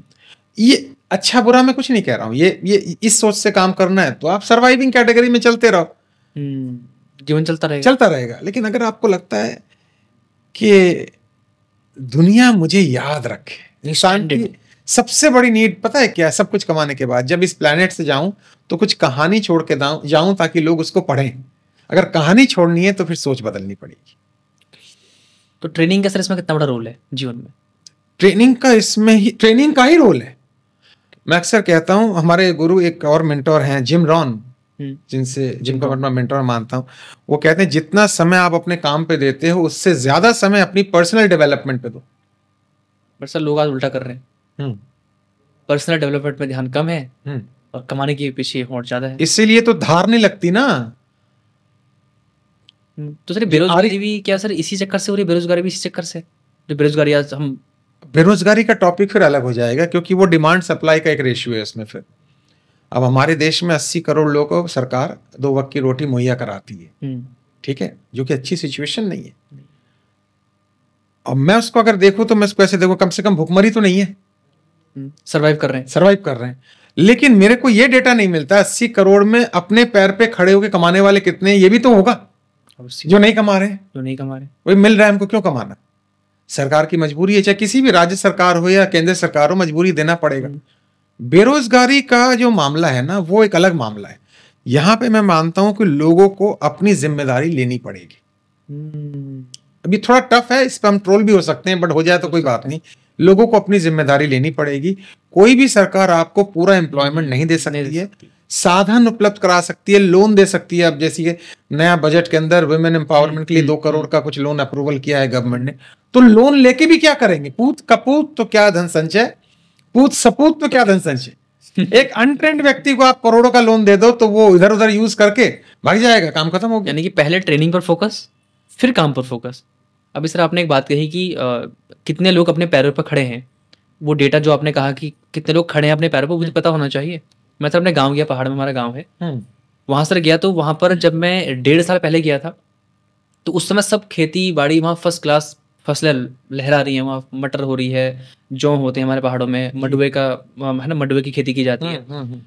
लेकिन अभी जाके मैंने देखा तो सारी जमीनें बंजर पड़ी हुई है। और मैंने हमारे जो ताऊजी, मैंने पूछा ताऊजी, मैंने कहा ये सब लोगों ने क्यों बंद कर दिया यहाँ पर ये फसल लगाना। उन्होंने कहा बेटा मिल रहा है ना, वहाँ से कंट्रोल से मिल रहा है, ये मेहनत नहीं करते, इन्होंने मेहनत करनी ही छोड़ दी है, सरकार दे रही है, खा रहे हैं, मस्त हो रहे हैं। तो यानी कि सर ये डेटा भी, यानी कि जिम्मेदारी खुद भी होनी चाहिए। तो मैं सरकार से केवल ले ही रहा हूँ या कुछ दे भी रहा हूँ। जैसे मार्टिन लूथर किंग जूनियर ने कहा था, don't ask what country has given to you, always ask what you have given to the country. देश ने मेरे को क्या दिया, या मैंने देश को क्या दिया, मतलब कंट्रीब्यूशन की भावना वो। लेकिन सर बहुत सारे लोग कहते हैं जी देश का क्या करना है, पहले अपना तो देखें, देश को बाद में देखेंगे। तो इसमें सर क्या कहना है आपका? किसी पर टिप्पणी करना मुश्किल हो जाएगा, फिर भी एक बट मैं यही कहूंगा कि अगर वो सोच सके तो अच्छा है। सोचना दुनिया का सबसे मुश्किल काम है। कार्ल जंग नोटेड साइकोलॉजिस्ट कहते हैं, इंसान सोचता नहीं है इसलिए जजमेंट कर देता है, जज कर देता है। कितनी सुंदर लाइन है। हम विचार नहीं कर पाते इसलिए निर्णय कर लेते हैं। दुनिया का सबसे टफ काम है सोचना। ओके, निर्णय करना अलग है, विचार करना अलग है। जी, मैंने आपको बिना समझे आपके बारे में जजमेंट कर लिया, सोचा ही नहीं आपके बारे में, बिना मुझसे मिले, बिना मुझसे जाने पहले ही कर दिया, टिप्पणी मार दी, पहले से जजमेंट कर, अरे बेकार, अरे कुछ नहीं। हम जजमेंट करते हैं, निर्णय सोचते नहीं। तो मैं उनसे निवेदन करूंगा वो सोचे। सर जो ये सारी बातें हमने की वो एक पॉइंट में आके अटक जाती है, वह है हैबिट्स, आदतें। आज सर लोग इतने ज़्यादा नेगेटिव हैबिट्स में ट्रैप हो चुके हैं, कोई नशे की लत में पागल है, तो कोई फालतू टाइम वेस्ट कर रहा है, कोई मोबाइल की लत में है, जो आजकल तो सर इसके कोर्स भी आने लगे हैं कि हाउ टू, मतलब कि मोबाइल को कैसे छुड़वाएं। तो सर आदतों का कितना बड़ा योगदान है हमारे जीवन में, और अगर किसी को अपनी आदतें अच्छी करनी हो तो वो कैसे कर सकता है? बड़ा अच्छा प्रश्न है। चेंज का एक साइंस है, परिवर्तन का एक साइंस है। हर परिवर्तन पर्पस के साथ कनेक्टेड होता है। ओके, हर परिवर्तन एक पर्पस के साथ कनेक्टेड होता है, कुछ मीनिंग उसके पीछे होनी चाहिए। जितना बड़ा पर्पस उतनी बड़ी छलांग। यानी कि जो आदतें नहीं बदल पाते, पर्पस नहीं उनके पास। हाँ, कुछ नहीं। आप पूछें पर्पस तो बहुत दूर की बात है, पूछ लें आज का दिन कैसे व्यतीत करेंगे, पर्पस तो बहुत बाद में आएगा। आज का दिन का ही बता दे क्या शेड्यूल है, मतलब भाई वक्त काट रहे हैं, टाइम काट रहे हैं, जो होगा देख लेंगे। तो टाइम काटता है ना, टाइम काटते हैं ना। हम भी स्क्रीन टाइम हमारा भी अच्छा खासा है, लेकिन फिर हम उस स्क्रीन टाइम को अपनी ग्रोथ के लिए यूज करते हैं, सीखने के लिए। देखिए, स्वामी विवेकानंद जब शिकागो जा रहे थे लेक्चर देने, तो शारदा माँ जो रामकृष्ण परमहंस की पत्नी थी, उन्होंने कहा भाई तुम मेरे से आशीर्वाद लेने आए हो, बट किचन से चक्कू ला के दे दो जरा, किचन से पहले चक्कू ले आओ, मुझे सब्जी काटनी। उनको पता ही नहीं पड़ा चक्कू क्यों मंगवा रही है, लेकिन उसी में एक परीक्षा छुपी हुई थी। तो चक्कू जब लाए तो उन्होंने धार को अपनी तरफ से पकड़ा, लकड़ी वाला हिस्सा उनकी तरफ कर दी। धार कर सकते थे ना, लेकिन उनके हाथ में चोट ना लगे तो धार अपने हाथ में रख लिया, लकड़ी वाला हिस्सा उनको दिया। तो उन्होंने कहा अब तू जा सकता है, मेरा आशीर्वाद है, क्योंकि तेरे अंदर दूसरों के प्रति अच्छा करने की भावना, अब तुझे कोई नहीं हरा सकता। सोशल मीडिया कोई भी प्लेटफॉर्म एक चक्कू है, धार की तरफ से पकड़ोगे तो आप कट जाओगे, लकड़ी की तरफ से पकड़ोगे तो काटते जाओगे। इसमें सोशल मीडिया को ब्लेम ना करें, आप यूज कैसे कर रहे हैं वो देखें, खुद को देखें। हाँ, कमी खुद में है। इतना फ्री वाला चैनल कहाँ मिलेगा, पूरे दुनिया से आप तुरंत कनेक्ट हो जाते हैं एक रील अपलोड करने के बाद, पूरी दुनिया आज आपके हाथ। हाँ, बट कंटेंट ही नहीं है आपके पास ना, तो क्या करेंगे आप? यानी कि क्या सीखना है आपको वो पता ही नहीं है, आपको पता ही नहीं है कैसे अपलोड करना है, पता नहीं कौन सी नॉलेज रखनी पता नहीं है, कुछ भी कर रहे हैं आप, कुछ भी कर रहे हैं, तो वही रिजल्ट मिलेंगे। जिसका पर्पस बहुत क्लियर है कि मैं इस प्लेनेट पे एक यूनिक काम के लिए आया हूं, ईश्वर ने मुझे एक यूनिक काम के लिए भेजा है, उसकी दिनचर्या बिल्कुल अलग होगी, सुबह से अलग होगी। जिस यानी कि सर अगर किसी को जीवन बदलना है तो उसे अपने लाइफ में पर्पस को ऐड करना होगा। पर्पस, अब वो पर्पस उसके फैमिली को खुश रखना भी हो सकता है, एक छोटा पर्पस भी हो सकता है कि मुझे अपने फैमिली का आज ये करना है। जरूर कोई बात नहीं, छोटा शुरुआत तो करें, सोचे जो आपने सोचे जरूर, मैं किस लिए एग्जिस्ट कर रहा हूँ, 70 साल इस प्लेनेट पे व्यतीत करके जब जाऊंगा तो क्या क्या छोड़ के जाऊंगा, 70 साल 80 साल जो भी है। अब ये सारे गहरे प्रश्न हैं। गहरे प्रश्न है। अब किसी से कहो तो भाई साहब पहले 2 वक्त की रोटी तो मिल जाए फिर बात करेंगे, वहां मामला 2 वक्त की रोटी पे आ जाता है। आज का सर जो जनरेशन है आज की, उसे लगता है कि जो इस तरह की मोटिवेशन वाली बातें करते हैं, मोटिवेट करते हैं, ये सब बेकार बातें हैं, ये बेवकूफ बनाने का धंधा है। भैया असली जीवन में आ जाओ, उससे पता लग जाता है, सारा मोटिवेशन निकल जाता है बाहर। तो सर ये इसी से मेरा जुड़ा हुआ सवाल है, बहुत सारे लोग मोटिवेशन लेकर काम शुरू करते हैं और कुछ लोग डिसिप्लिन के साथ काम करते हैं। तो सर ये जो गहरा गैप है वो ये है कि मोटिवेशन और डिसिप्लिन, सफलता क्या दोनों से मिलती है या फिर डिसिप्लिन से सफलता मिलती है? अच्छा, इसको हम ऐसे देखें कि मोटिवेशन एक न्यूट्रल वर्ड है, उसका उपयोग कहीं भी कर सकते हैं आप, खराब काम के लिए और अच्छे काम के लिए। मोटिवेशन अपने आप में संपूर्ण नहीं है। जो आतंकवादी बिल्डिंग उड़ाते हैं वो भी मोटिवेटेड है, और एक गौतम बुद्ध हैं जो जीवन बनाते हैं वो भी मोटिवेटेड है। एक काम होता है किसी चीज को पाने के मोटिवेशन, एक चीज होता है किसी चीज को देने का मोटिवेशन। एक मोटिवेशन वासना का होता है, करुणा का होता है। वासना मतलब मुझे क्या चाहिए, मैं मोटिवेट। करुणा मतलब इतना कुछ पा लिया अब डिस्ट्रीब्यूट करता हूं, ये मोटिवेशन है। तो मोटिवेशन एक न्यूट्रल वर्ड है, आपका लाइफ में गोल क्या है उसके साथ कनेक्टेड है। एक तो ये है। दूसरा, हम ये मानते हैं कि अगर आप आंधी आए, तूफान आए, बारिश आए, आप अगर कंसिस्टेंट नहीं है, जिसको डिसिप्लिन आपने वर्ड यूज किया, तो फिर मोटिवेशन कुछ नहीं कर सकते। किसी एक काम को एक सर्वे बताता है 20 मिनट अगर आप रोज करें 365 दिन, तो आप टॉप 5% की कैटेगरी में आ जाते हैं। किसी एक काम को हर रोज अगर आप कंसिस्टेंटली करें 20 मिनट, तो 365 दिन में टॉप 5% में आ जाते हैं। नहीं, आज मेरा मन नहीं है, तो मोटिवेशन क्या करेगा उस मन से मोटिवेट नहीं चलता है, डिसिप्लिन से मोटिवेशन। हाँ, किसी ने बड़ा अच्छा कहा कि जितना समय आपने सोचने में बिताया है उतना ही अगर आप करने में बिता देते तो नंबर 1 हो जाते। जितना समय आपने सोचने में बिता दिया, करूं ना करूं, कब करूं, आज नहीं कल नहीं, उतना अगर एक कर लेते रहो थोड़ा थोड़ा थोड़ा, तो आप नंबर 1 की कैटेगरी में। बट सर कई बार क्लैरिटी ना होने की वजह से भी इंसान सोचता रहता है, तो ये क्या सही है कि क्लैरिटी आने तक वो सोचे और उसके बाद फिर काम करे? क्लैरिटी सोचते नहीं, वो नहीं आती, करते करते आती है। ओके। एक सफल व्यक्ति 79 टाइम बार फेल होता है, छोटी मोटी मिला के, एक आंकड़ा बताता है 79, लगभग 80 बार। अगला 80, 79 पे वो बोला है, तो मैं एज इट इज कोट कर रहा हूँ, छोटी बड़ी मिलामुल के। और एक कहता है हमने तो इसीलिए, कोई दूसरा कहता है हम इस फेल ही नहीं हुए, देखा तुमने 80 बार तुम फेल हो गए, उससे शुरू ही नहीं किया तो फेल कैसे होगा? घर से निकले ही नहीं तो निकले कहाँ? तो क्लैरिटी काम करते करते आएगी, बस एक गलती को दोबारा रिपीट ना करें, ये इसको बेवकूफी करेंगे। बस डायरेक्शन के बारे में सोचें, फिर उसके बाद एक्ट करते जाएं। हाँ, क्लैरिटी धीरे धीरे आती जाएगी समय के साथ साथ। और एक झटके में कोई ऐसा काम कर जाओगे जो पूरी फेलियर को एक रात में ठीक कर देगी, एक ही रात में कर देती है। क्या बात है सर, क्योंकि सर ये इस चीज़ से मैं खुद भी अभी मैंने कनेक्शन फील किया। मैंने 2018 में मैं फैक्ट्री में काम किया करता था, 5,000 रुपये की नौकरी किया करता था एज अ लेबर के तौर पर। तो जब मैंने फैक्ट्री छोड़ी तो बहुत ताने घर वालों ने मारे, आसपास वालों ने मारे। 3 साल तक मैं घर में रहा, लेकिन 3 साल तक सर मैंने सीखने में समय लगाया, अपने आप को बिल्ड करने में समय लगाया, पर्सनल डेवलपमेंट के ऊपर टाइम लगाया। 3 साल के बाद सर 1 साल में वो काम हो गया जो शायद पूरी जो जीवन में नहीं हुआ था। वही सर आपने बड़ी शानदार बात कही कि डिसिप्लिन एंड मोटिवेशन, उस कंसिस्टेंट एक्शन से हम बहुत अच्छा काम कर सकते हैं। और कोई भी 5 साल ऐसे आएंगे जो पूरा बैकलॉग को क्लियर कर देगा। अब वो कौन से 5 साल है पता नहीं। किसी के 25 साल बाद भी आ सकते हैं, किसी के 30 साल बाद भी आ सकते हैं, किसी के 70 के बाद भी आए, 70 से 75 में किया है वो काम कर दिया कि इतिहास बना जाता है, बस इतिहास बना दी। क्या बात है सर। अभी सर हम जैसे बात कर रहे हैं, बहुत सारे सर जो जनरेशन है आज की, मैं सर इस जनरेशन की बात इससे कर रहा हूँ क्योंकि सर मैं भी उसी जनरेशन से आता हूँ, मेरी भी एज 24-25 के आसपास ही है।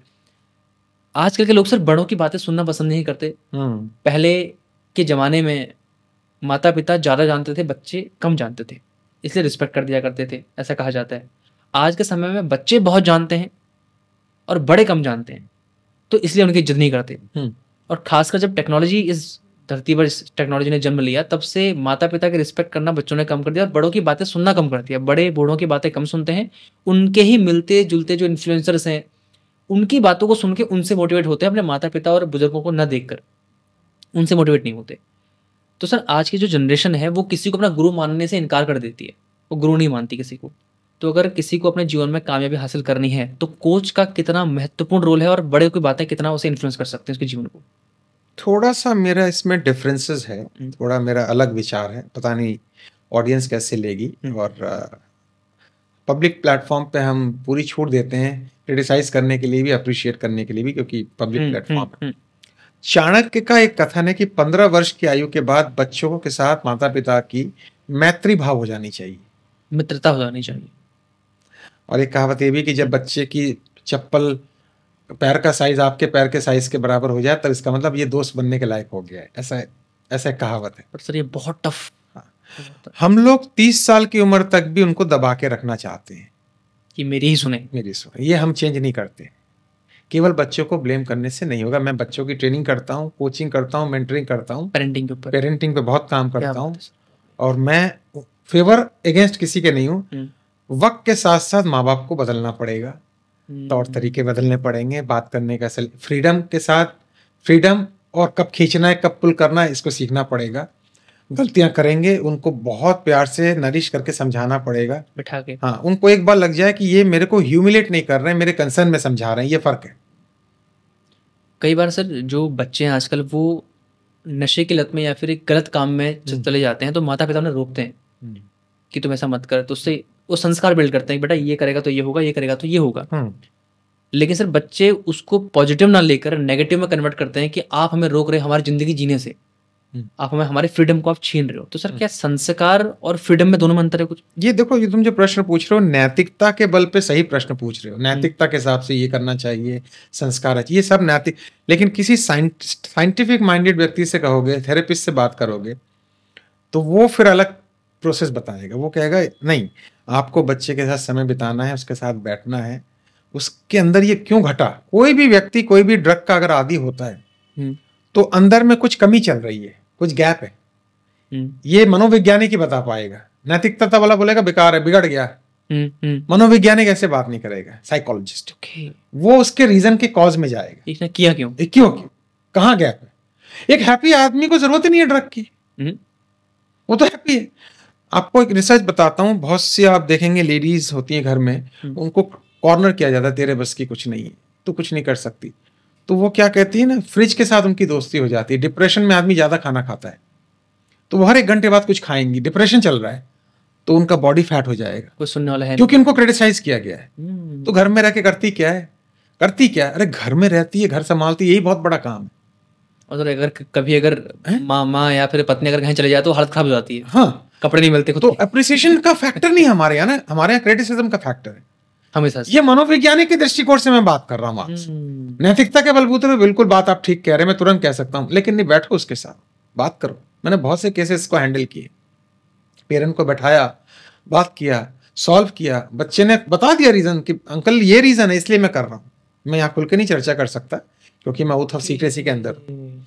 तो हमें बच्चे ने बता दिया, बच्चे ने बताया आप चूंकि मैंने बच्चे से पूछा, बेटे जब तक तू हेल्प नहीं करेगा मैं कुछ नहीं कर सकता, तू बता रीजन क्या है, आज मौका है। तूने शुरू क्यों किया ये सब? तूने रीजन दिया तो रो पड़े माता पिता, यार मेरे से चूक हो गई, मैं समझ ही नहीं पाया। अब यहीं पे थेरेपिस्ट की जरूरत है। मतलब कहते हैं ना, थेरेपिस्ट क्या करेगा, गुरु यहीं पे गुरु, थेरेपिस्ट, काउंसलर, कोच, मेंटर, कुछ भी। बट अच्छा जो सीजन है, जो अपने काम को जानता है, जो दोनों को जज नहीं करेगा, दोनों को सुन के रास्ता निकालेगा अच्छी एक चीज के लिए, जो किसी के फेवर में बात नहीं करेगा। तो इसलिए गुरु और मेंटोर की इतनी आवश्यकता होती है कि सही गाइडेंस मिल सके, सही गाइडेंस दे सके, जो रास्ता निकालेगा ताकि फैमिली में अलाइनमेंट हो, फैमिली आगे चले, जो किसी का पक्ष विपक्ष नहीं लेगा।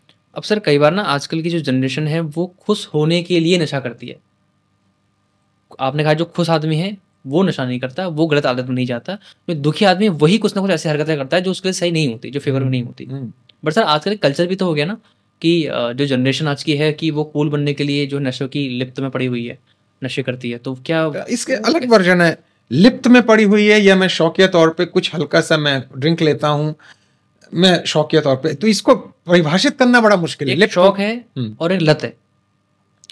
अब इसको ऐसे ले लेते हैं कि मुझे शौक सभी चीजों का है, आदत किसी चीज की नहीं है। यानी मैं इसका गुलाम नहीं हूं, ये मेरी गुलाम है। जब मेरी मर्जी होगी तब हाँ, मैंने लिया, आज छोड़ दिया, जरूरत नहीं है मुझे। यानी मैं मालिक हूं, ये गुलाम है, ना कि ये मालिक है मैं गुलाम। वो अलग मैटर है, वो अलग मैटर है, वो अलग मैटर, वो अलग मैटर। कि मैंने एक पार्टी में एंजॉय किया कुछ, अब जरूरत नहीं है मुझे, फिर देखेंगे। लेकिन मैं इसके बगैर रह नहीं पाऊं, वो फिर चर्चा का विषय। उसके बिना न रहना वो लत। हाँ और अगर किसी चीज को शौक के तौर पर अगर मैं वो मेरी मतलब मेरी कंट्रोल में सारी चीजें चल रही हैं, उसमें कोई दिक्कत नहीं। उसमें तो मैं जानता हूँ कब मुझे इसको ना कहना है, कब हाँ कहना है। मैंने एंजॉयमेंट के लिए उस चीज को Yes, किया। वो मेरी व्यक्तिगत फ्रीडम, चॉइस और डिसिप्लिन है। अब अगर मुझसे कोई ये कहलवाए कि इसको लेना चाहिए कि नहीं लेना चाहिए, नहीं, मैं किसी के पर्सनल लाइफ में इंटरफेयर नहीं कर सकता। नहीं कर सकता। डिपेंड करता है कि आप हाँ, अपने बारे में क्या आप सोचते हैं। हाँ, आपने इस चीज को कहाँ जगह दी, ये आपके व्यक्तिगत चॉइस पे डिपेंड करता है। ये सर बहुत ही शानदार बात आपने कही। ये सब जो आप बातें बता रहे हैं आज, ये बहुत डीप हैं। हो सकता है किसी के सर के ऊपर से निकल रही हो, सोच रहा हो सर ये कान खुल जा रहा हो, कि मैं कहूँगा दोबारा इस पॉडकास्ट को दोबारा घुमा के देखना, क्योंकि बहुत डीप बातें हैं जो आपकी लाइफ में वैल्यूज के ऊपर बहुत ज़्यादा काम करेंगी। सर बिजनेस में जब आते हैं, जब बिजनेस की फील्ड में किसी भी फील्ड में आते हैं, जैसे आपने कहा कि आपको अगर पब्लिक स्पीकिंग सीखनी है तो आपको हर हफ्ते किताब पढ़नी पड़ेगी।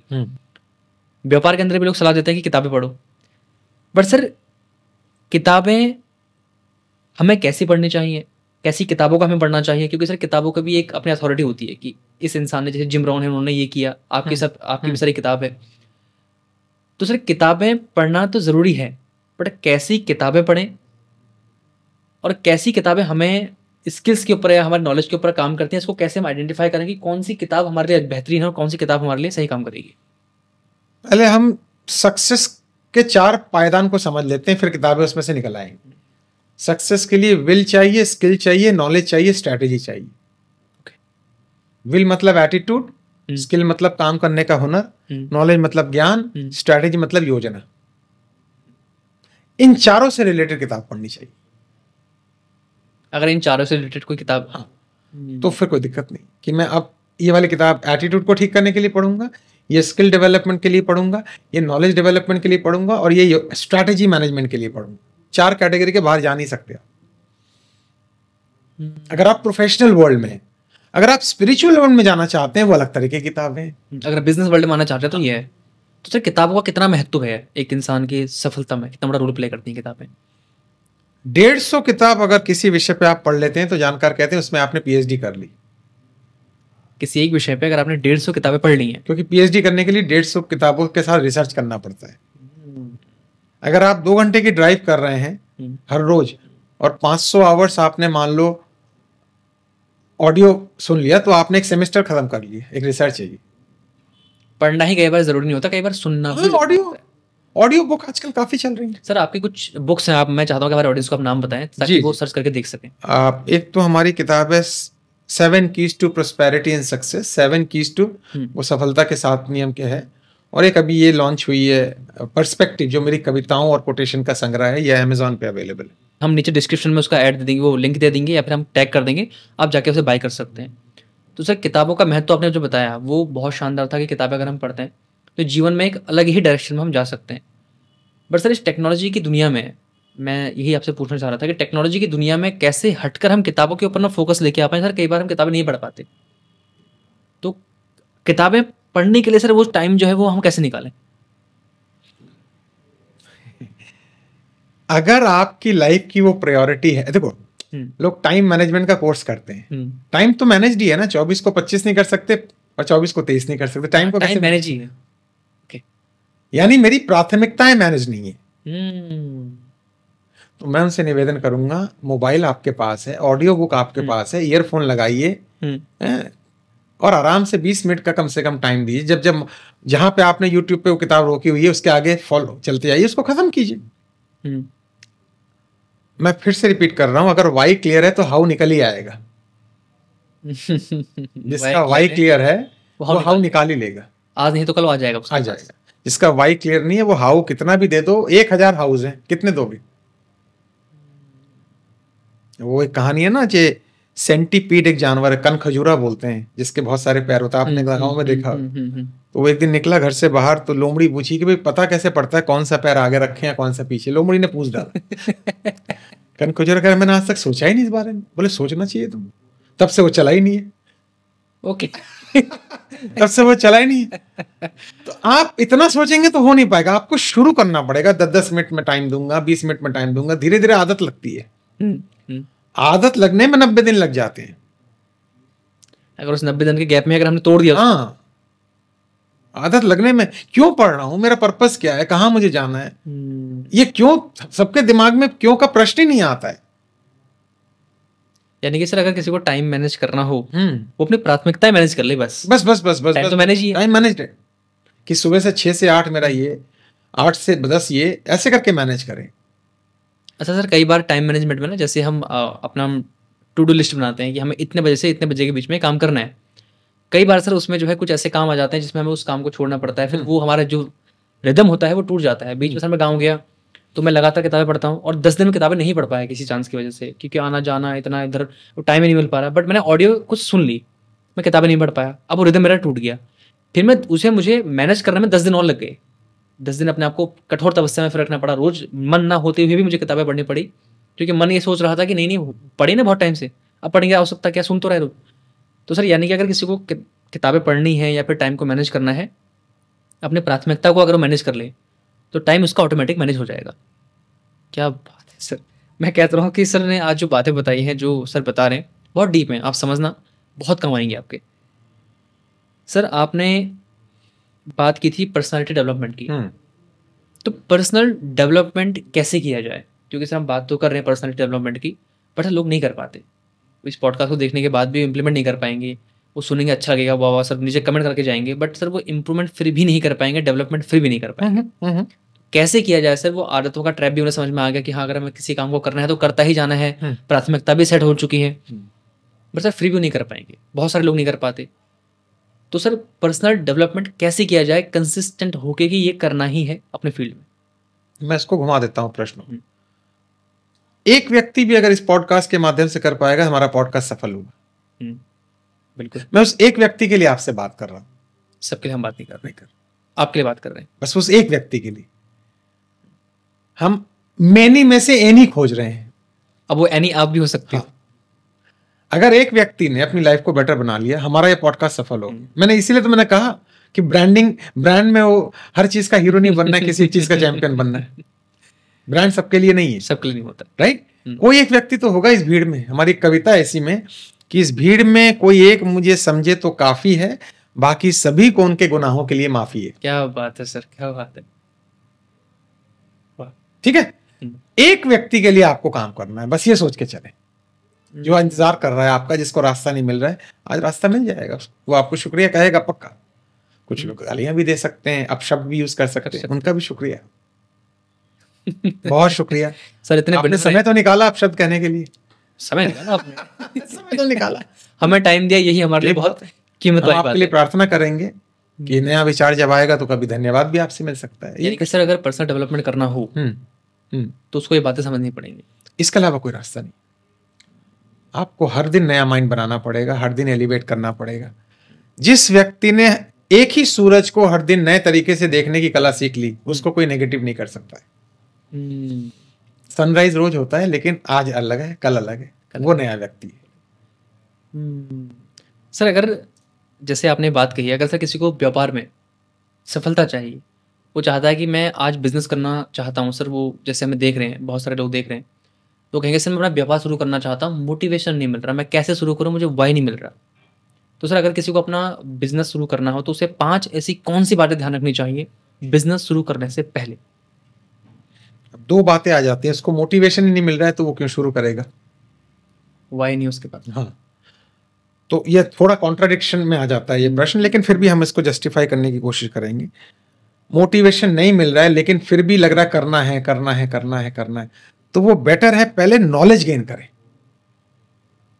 नॉलेज गेन करें उस व्यापार का, उसकी प्रेजेंट मार्केट कंडीशन क्या है, कितने रेडियस में फैला हुआ है, कितने पोटेंशियल कस्टमर है। Demography, psychography. डेमोग्राफी मतलब जिनके साथ ये व्यापार करेगा, उनका एज, बैकग्राउंड, ये सब डेमोग्राफी में आता है। साइकोग्राफी, उनका टेस्ट क्या है, फ्लेवर क्या है, उनके जो 3-4 मेन कॉम्पिटिटर हैं उन्होंने कितना कैप्चर कर रखा है, ओवरऑल पर्सोना। हाँ, रिसर्च तो करना पड़ेगा। झट से प्रोडक्ट लॉन्च करेंगे काम नहीं होगा। लोग आजकल पूरा ध्यान अपना लगाते हैं प्रोडक्ट के ऊपर कि कैसे लॉन्च कर दूंगा बस, फिर वो बाकी चीजों पे काम करते हैं। ना वाई क्या है ना, मेरा अवसर समझ नहीं आया नहीं, वाई तो तब तक एक मोहल्ले में 6 परचूने की दुकान है, इसको ऐसे समझ लेते हैं। 7 महीने अगर खोल दिया तो बेवकूफी सबसे बड़ी उसने की, लोग बोलते हैं सर। मैं उससे पूछूंगा क्यों खोला तूने?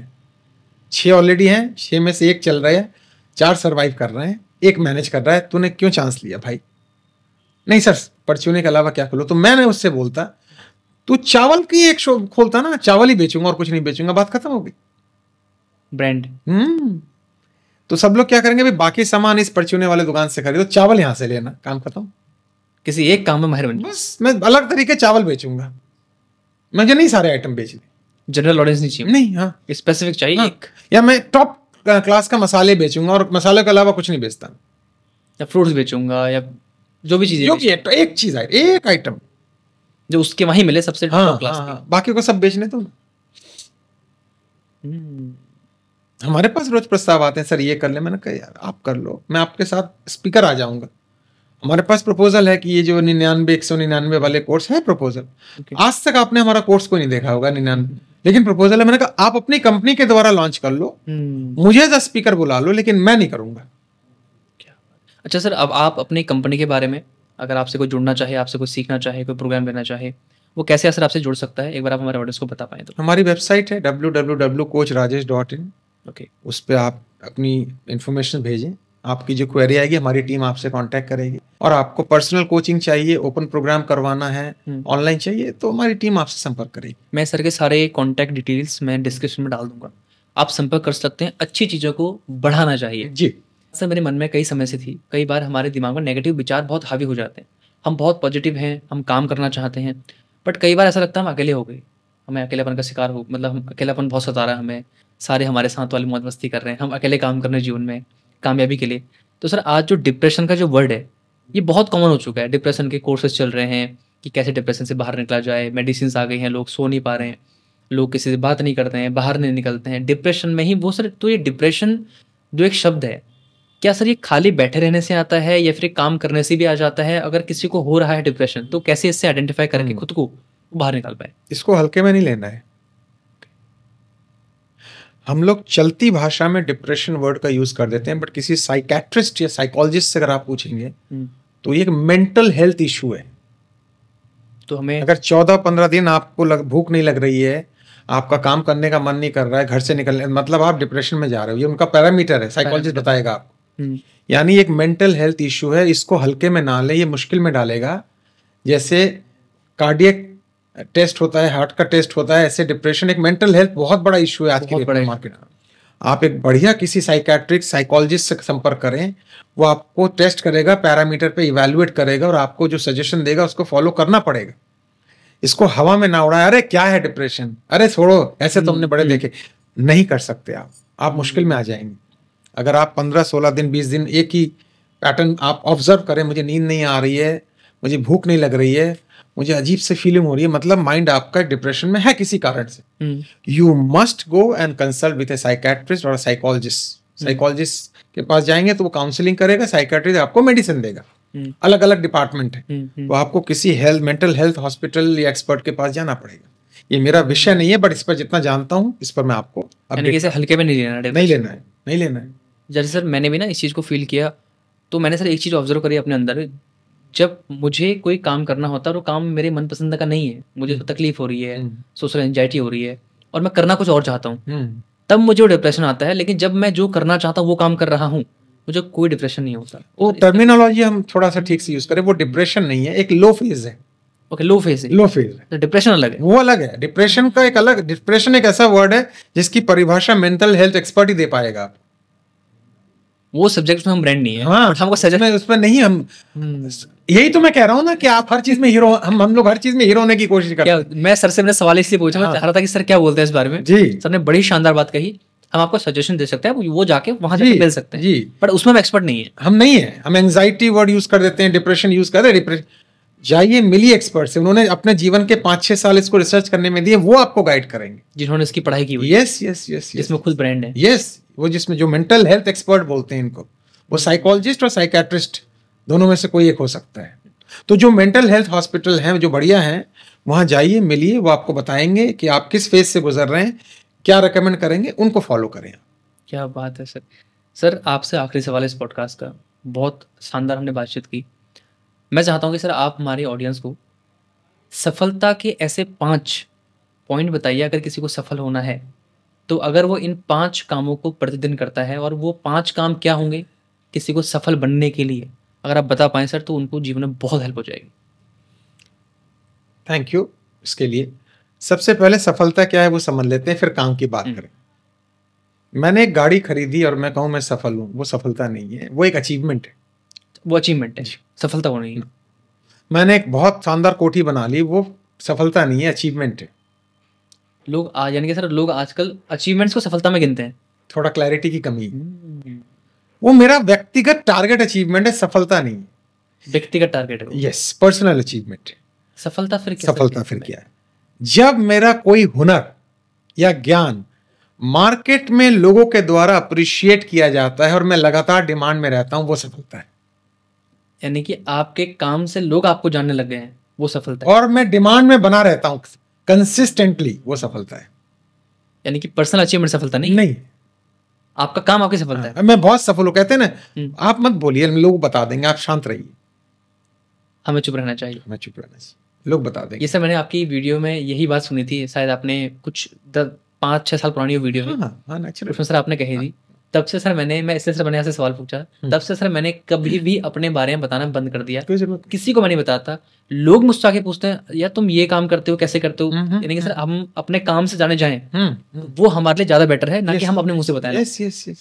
तो पर्सनल अचीवमेंट को हम नहीं, हम क्लेम कर दें, बात अलग है, लेकिन सफलता मार्केट डिसाइड करती है। मार्केट में आपकी कितनी डिमांड है, ये मैं कह रहा हूं प्रोफेशनल सफलता की डेफिनेशन। अब मैं मान लीजिए मेडिटेशन में चला गया, स्पिरिचुअल हो गया, वो सफलता के ऊपर चला गया, फिर वहां साइकोलॉजिकल गेम काम नहीं करेंगे, वो तो मैं अलग जोन में चला गया। मार्केट में सफलता का मतलब यही है जो मैंने आपसे अभी चर्चा की, जो हमारा बेसिक जीवन है उसके अंदर। जब मेरी कोई भी सर्विसेज, प्रोडक्ट, हुनर, ज्ञान मार्केट में लगातार डिमांड में बना रहता है, तब मैं सफल हूं। ये तो हो गया। इसको हासिल कैसे करें? अच्छा, अब ये तो क्लियर हो गया।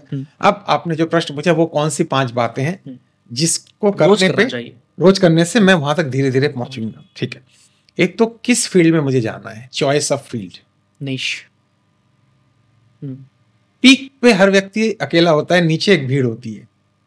पीक में कंपटीशन ही नहीं है, तो मैं किस काम को करते करते पीक पे जाऊं, एक तो ये खोज बहुत जरूरी है। उस काम में हर दिन बेहतर कैसे बनूं, सीखना जरूरी है। ठीक, उस काम से लोगों का जीवन कैसे बदल रहा है, ये भी ट्रैक करना जरूरी है। ये ट्रैक करना जरूरी है। ठीक है, उस काम में मेरा पैशन हर रोज बढ़ रहा है या घट रहा है।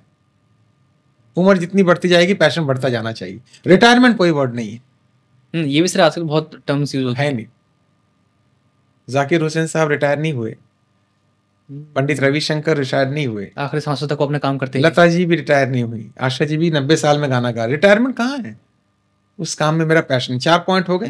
ठीक है, और 24 घंटा मन के अंदर एक खुशी की लहर उस काम को लेके चलती रहेगी कि ईश्वर मुझसे अच्छा काम करवा रहा है। ये 5वां तरीका है। बाकी सब हुनर पीछे आते रहेंगे, वो सब फिर उनके भाई बहन है, छोटे। ये जो 5 काम हमने बताए, इसको एक बार दोबारा प्ले कर दीजिएगा ताकि लोग उसको रिकैप कर पाएं। क्या बात है सर, मैं खुद इस पॉडकास्ट से आज बहुत कुछ सीख रहा हूँ। मैं आपके लिए बाद में कर रहा हूँ, पहले मैं ये पॉडकास्ट अपने लिए कर रहा हूँ। Beautiful, thank you so much sir. आज आपने हमारे इतने सारे लोगों को, खासकर मुझे सर, आपने इतनी पर्सनल मेंटरशिप दी, और आपको इतनी पर्सनल मेंटरशिप दी, उसके लिए सर को आप जो शब्द सर के लिए जरूर लिखिएगा। Thank you so much sir, आपने हमारे इस पॉडकास्ट में समय दिया। उम्मीद करता हूँ बहुत जल्द हम सर से मुलाकात करेंगे। सर की किताबें और कोर्सेज के सारे लिंक्स मैं आपको नीचे डिस्क्रिप्शन में दे दूंगा। मिलते हैं सर आपसे बहुत जल्द किसी अगली वीडियो में, तब तक आपका बहुत बहुत धन्यवाद सर। बहुत शुक्रिया, बहुत शुक्रिया।